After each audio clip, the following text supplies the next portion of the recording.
Well, it's that time again, ladies and gentlemen. It's another episode of Rim Shots with Sean on the Rock Rage Radio Network, brought to you by Barstools and Bandtalk. I have a treat. I have a scoop. This is super exciting. I have the one, the only, Mr. Richie Fontana. Sir, how are you? How are you, Sean? Good to be with you. Look, I'm super stoked that you're doing this, and you were great at getting back to me. What's been going on with you lately, man? Because you're a guy that never. You might, I wouldn't say disappear, but you just kind of maybe go out of sight, and then all of a sudden you're back in mind. What's been going on?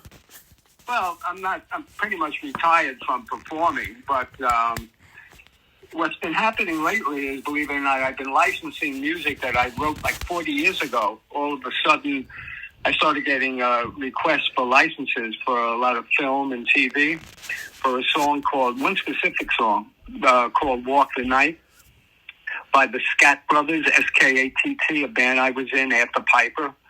That band was formed by Sean Delaney, who had worked with Kiss and a lot of different people.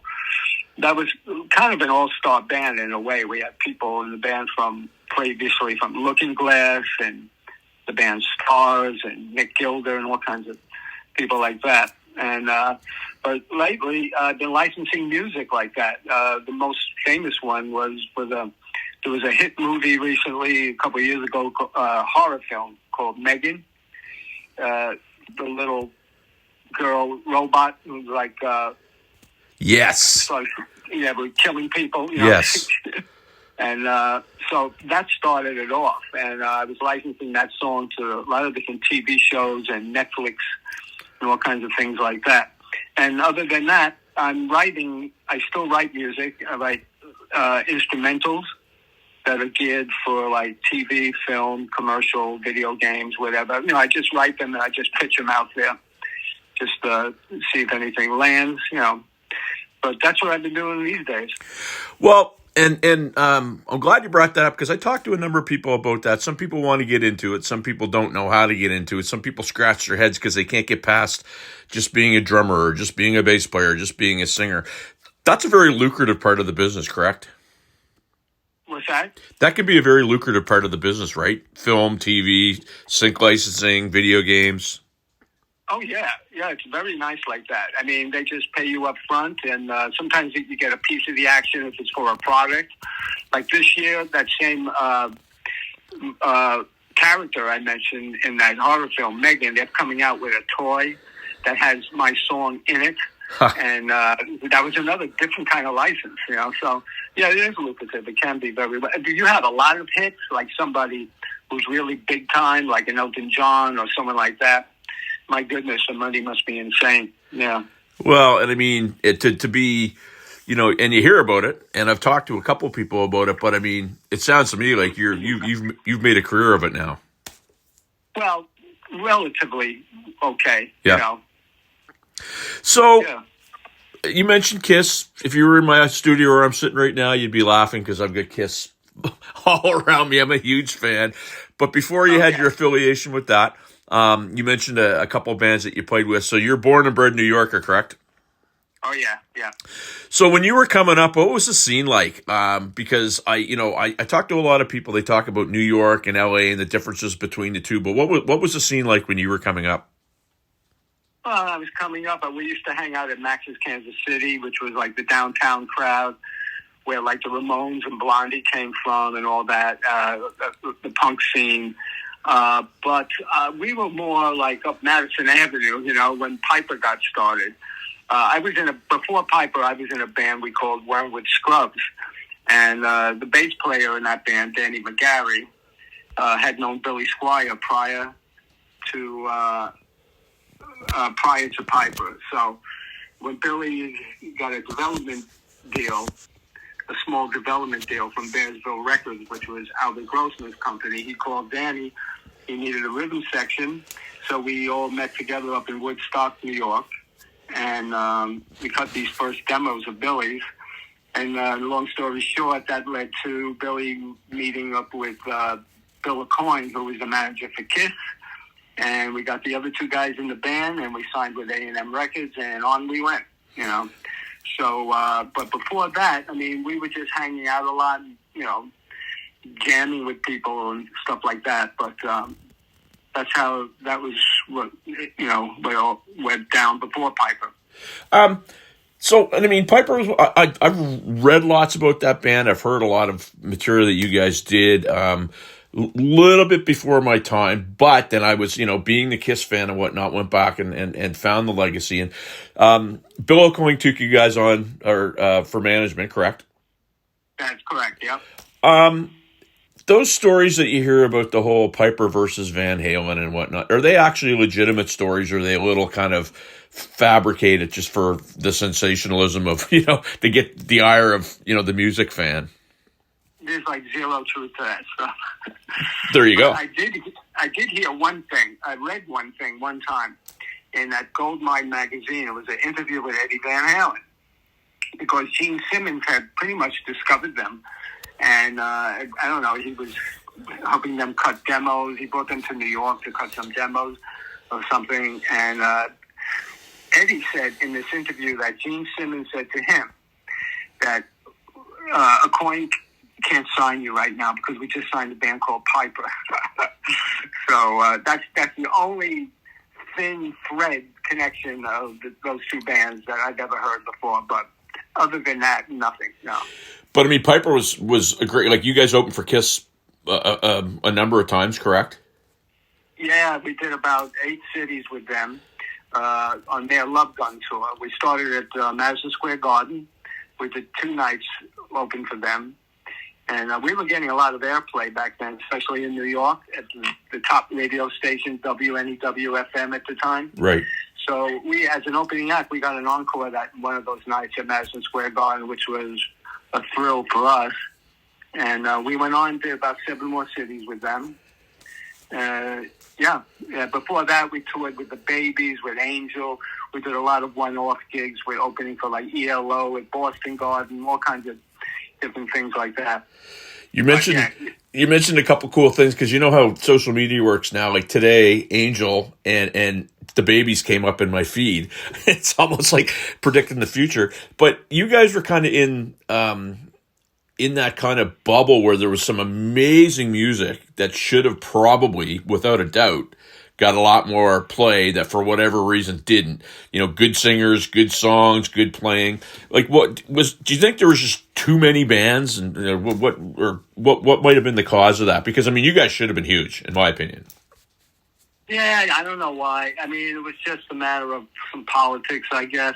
We came very close to breaking. We never really broke big with that, like with the hit that we needed, like what Cheap Trick had, Right. But we were in like that category, sort of. But there was a lot of bands floating around. Not everybody had the big hit, but it was all good stuff. But we all simmered just below the breaking point, I really don't know why, a little bit of politics, whatever. Who knows? Well, a good old Canadian band that originated, 5 minutes from where I'm sitting. April Ryan had the song called Rock and Roll is a Vicious Game, right? So it's very true. Speaking of Canadian bands, we opened for Rush too one day up in Michigan. Well, and that would have been when Rush was kind of, because that's when they were probably bigger in the U.S. than they were in Canada. I guess, maybe, yeah. Yeah, we're a funny country, right? Like we don't accept our own until they go off somewhere else and make it big. We're kind of funny that way. Right. So I want to talk to you, and I'm going to do my best to not ask you 1,000 of the same questions. But I want to talk to you about the Paul Stanley solo album. Obviously, the connection would have been, you opening for Kiss and you somehow, getting in. That was it a networking situation when you were initially asked to do that? How did that come about? Yeah, well, we knew the guys in Kiss, not just because we opened for them. Before we opened for them, we knew them anyway. I mean, we saw them up at the office in New York. And when Piper first got together and we were doing those first rehearsals, Gene and Paul came down to say hello to us. They wanted to see what we were all about, probably also to see what Bill O'Coin's attentions, where his concentration was going. That might have been a concern of theirs too. But we met those guys, and we just already knew them, especially Gene and Paul. Right. So the fact that we ended up opening for Kiss, I don't know if that was through the management or I thought we heard the band. They requested Kiss themselves requested us open for them. But we knew them anyway. And so right after Piper split up, I got a phone call from the office. He said, Paul would like you to come down to Electric Lady to play. Electric Lady Studios in New York. So it was as simple as that. I mean, Paul just requested me to be there. So we went down there, and that's when I met Bob Kulick and Steve Buslow, the bass player. Those two guys were working with Meatloaf at the time. So Paul kind of assembled this little rhythm section, and we just learned those songs right on the spot and cut the tracks right then and there. There were no rehearsals for it or anything. We just learned the songs in the recording studio and started to roll tape. We did that for a couple of days. So I'm a drummer, and I grew up listening to Kiss, and I'm always the one that gets kind of crapped on when somebody says, "What's your favorite solo album?" I always say Paul Stanley. Yeah, people say Ace, but I always say the Paul Stanley one. And the first side of that solo album to me is pure magic. And I'm not just saying this because I got you on the phone, but growing up, I feel like, Richie, I need to get your address and send you some royalty checks for a couple of Bora licks here and there. Because the first song was the first time that I actually heard quarter notes, played in that way. I was a kid that was, I took lessons, but it was always like quarter notes were scary, right? And when I heard that, it was like, wow. And then you hear Denny Carmassi a number of years later doing it. But is that just kind of, you said you learned the songs on the spot, but that first side, the stuff that you played on just had a very peppy feel to it. Was that pretty much your style? Yeah, pretty much. Yeah. I mean, Paul picked the right guys, to come down and play on that stuff. I mean, it was all very instinctive. He just played the songs, sat on a chair, on a stool there, and played the songs for us once through.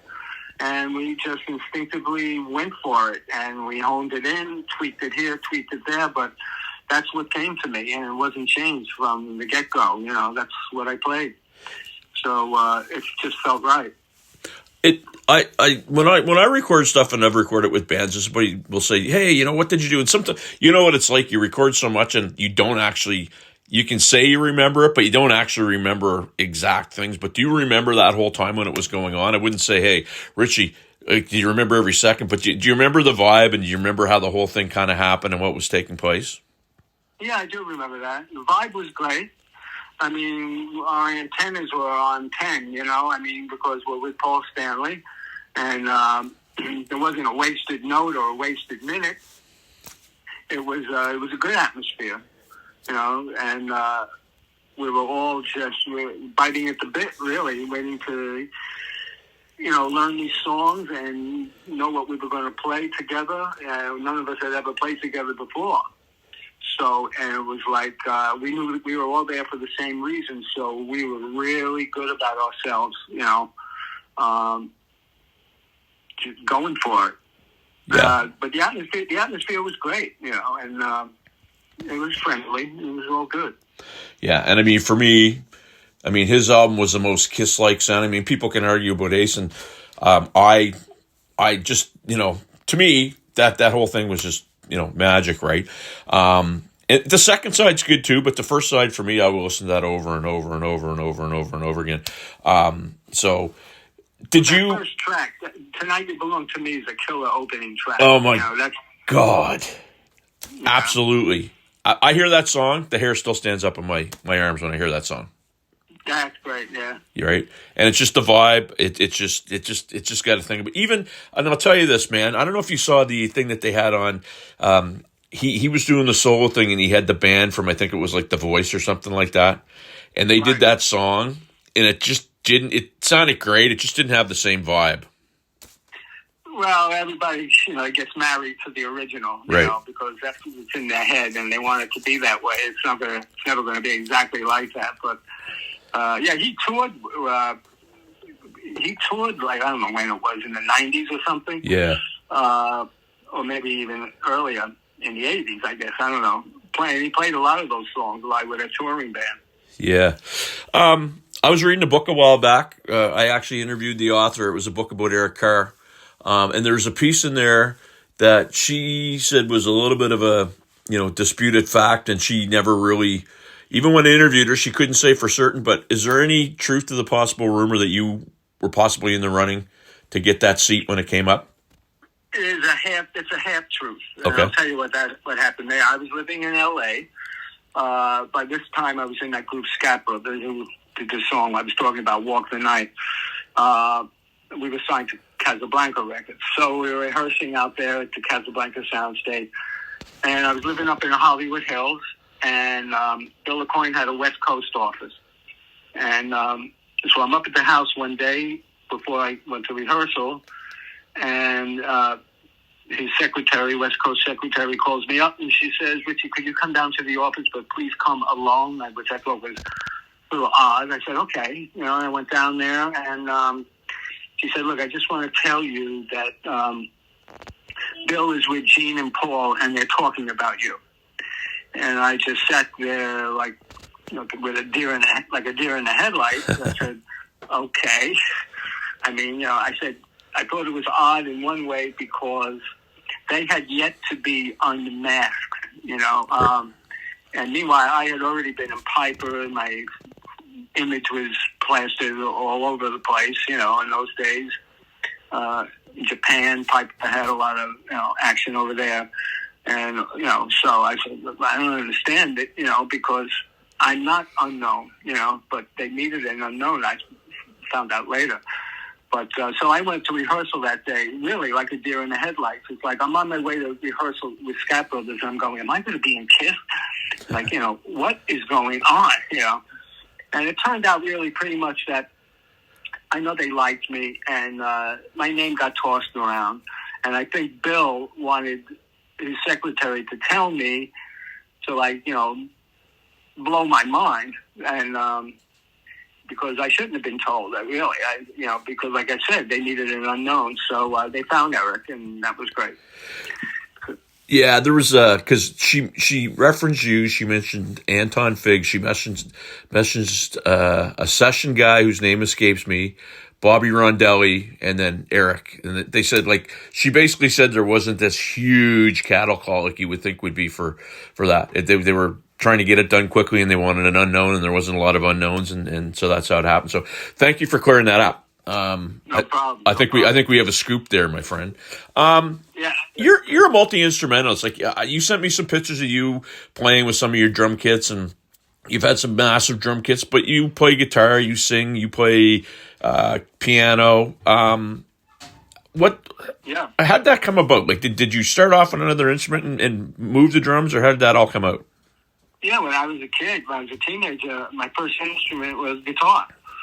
And I was a guitar player in my little band around the corner, and I always it just all came natural to me.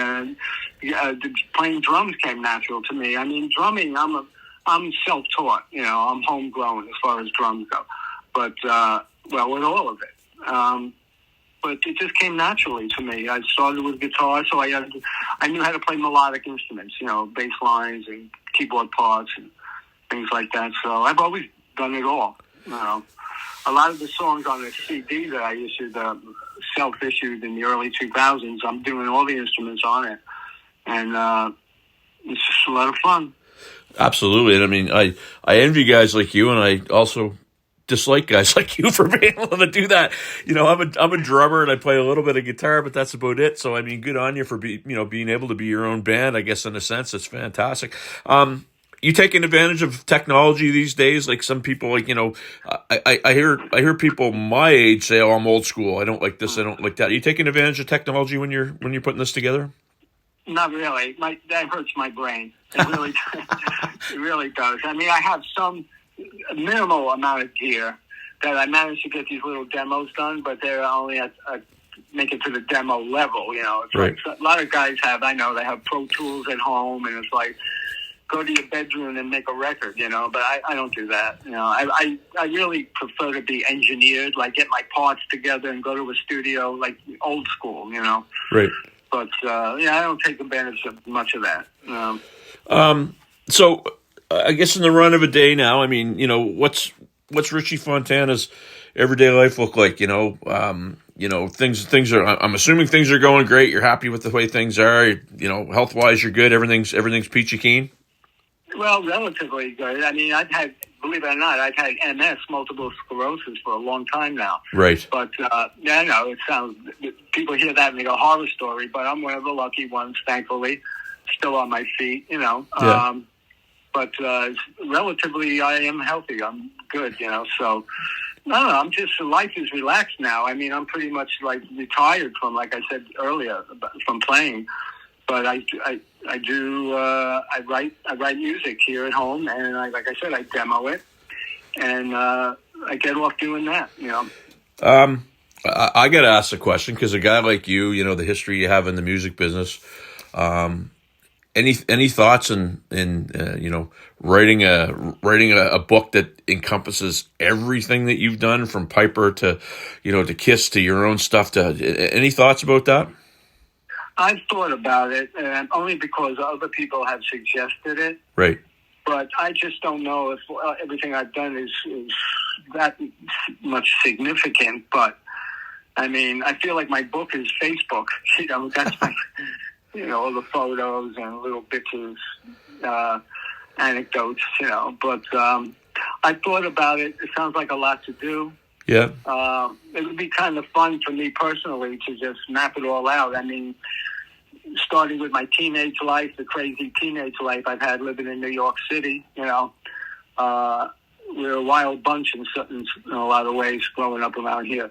But I think about that, how much fun it would be to tell all like that. I don't know if I'll ever get around to it. I don't know. I don't want to put another thing on your dance card there, Mr. Fontana, because I know you probably, but this is my personal opinion. What I think is there's a lot of people out there like me that, you have a place in the history of this little band that we like to call Kiss that I think is very significant. And I think a lot of people would eat that up because there'd be things that you would have that were recollections that were probably different than other people would know. And so I'm not saying you should do it, but I'm saying maybe you should think about it. Yeah, you will. I would think about it. Yeah. I'm very happy to be affiliated with those guys. I mean, absolutely. It's great, And I know that playing on just those 4 songs alone, I mean, people that know the history of Kiss and their management, they do kind of know about Piper, too. Yeah. And other things I did related to them. I even hung out with Billy Idol for a while and those guys when Bill was handling them. So it was all one, whole big family there, sort of. But I'm grateful to be affiliated with them, So I know that door is open, Well, did you read? There's a book, and it escapes me, but basically what it was a book about every album that Kiss made, and they talked to all the producers that did the albums and their recollections, and I don't know, did you have an opportunity to read that? I can't remember what it's called. Not just about the solo albums. It's about everything, but they cover the solo albums, and I'll find it because I have it somewhere, and I'll get you the copy or the name. They actually talk about you being more solid in the studio than Carmine Appice was.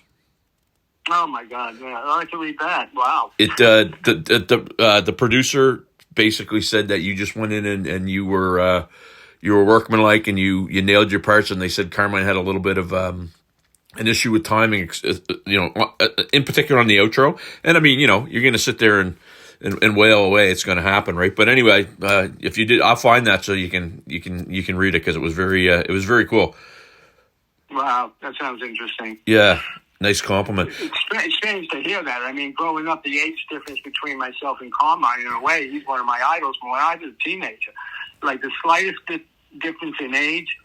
It's like when you know somebody, I'm exaggerating now, when you know somebody when you're 12 years old and there's a guy in the neighborhood who's 15, he's like, the older guy, Yeah, absolutely. So when growing up, when Vanilla Fudge came out, I mean, I bought that record and I sat there and listening to it, staring at the album cover. It's like, Carmine is great. And, everybody can have an issue at times in the studio. It doesn't matter who you are. Yeah. One time I had an issue cutting a Piper track, and I just couldn't get it that afternoon. I found out later it was called Blood Sugar. It was like I needed something to eat. You know, Yeah. We took a break, had something to eat, came back and nailed it. So who knows? What goes on in the heads of people, but everybody deserves a little bit of slack cut to them. Absolutely. There's some wonderful stories about John Bonham having, there's a great story that I read about him struggling to get Stairway to Heaven. He couldn't figure out how to get the drums in. Then he finally did. And I think it was like the 16th take, and he thought he nailed it. And Jimmy Page was like, no, one more. And he went and he did, and it was the 17th take of the song, and Bonham got so upset that Page was correct. And, great stories like that people don't get to hear that, because you know what it's like, Richie. Everybody just thinks, you just go in and you just crush it every time, right? Oh, yeah. Those are all private moments, with these big rock and roll stars, famous musicians. Everybody has their moments. Everybody. Right. Not everybody, but I mean, it happens. Craig Cramp, who I worked with, a great drummer. Like I said, he played on Nick Gilder, Betty Davis Eyes. He played on tons of sessions. He told me, he says, when you're doing sessions, and it's take after take after take, he goes, that last take, when you start getting tired, you better stay awake, because you'll play something that you don't like, but that's the take they'll choose because it has a good feel. And then you have to live with something you did wrong that you personally don't like. So it's like you have to have stamina cutting those take after take after take. One of the tracks on Paul Stanley's album, When You Like to Know Me, we did a bunch of takes of that one. And I was drumming my brains out on that because it was like a lot of takes, and it was kind of a much busier part. Yeah. And it was a lot of fun. I always wondered if the best take was left on the cutting room floor, but that's the one they chose. You know what? It's funny you say that, because I have discussions with people all the time, in particular when you're playing cover songs and somebody goes, you got to do it the right way, and the right way is always what's on the record. My thing is, well, we don't know what never made the record that could have been better, right? Right. So that's a great point. I mean, I read a thing with Alex Van Halen where he talked about some of the best stuff that he ever played never made it on a Van Halen record, which is like, wow, what a statement. I'm not surprised. Right. Happens all the time. So you've, over your career, you've done, I know you've done hundreds of these, probably thousands of these interviews. Is there anything that you get done with the interview and you go, I wish they had asked me this? Anything come to mind that you haven't been asked in all these years about Richie Fontana? I can't think of anything. No? I covered so much ground over all that time. No, we're good. I mean, I'm good with it. Good. Well, you know what? Straight up, real deal. I mean, you've been so gracious. You and I have been going back and forth on text. Straight up again, and not just because I had you on the phone, I devoured that Paul Stanley record. And if I'm ever in Queens, New York, at the very least, I owe you a coffee or something. Because no worries. That's fine. That's great, Sean. Yeah, but I want to really thank you for doing this. It's been an absolute pleasure, and I'd like to stay in touch with you, see how things go, and see what you're up to, and all that wonderful stuff, my friend. Let's do it. The pleasure was all mine, Sean. Thank you. Thank you for having me on. We're back on the Rock Rage Radio Network after this.